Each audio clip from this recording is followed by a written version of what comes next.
The guy that did the orientation film, Larry Anderson.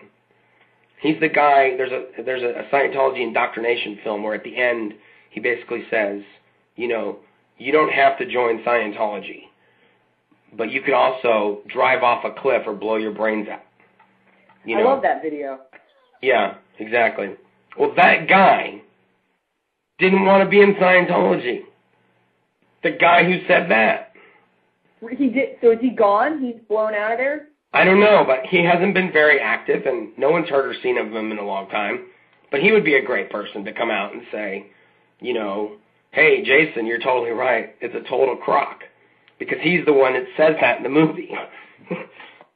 Yeah, I mean, if that's not irony right there, I don't know what is.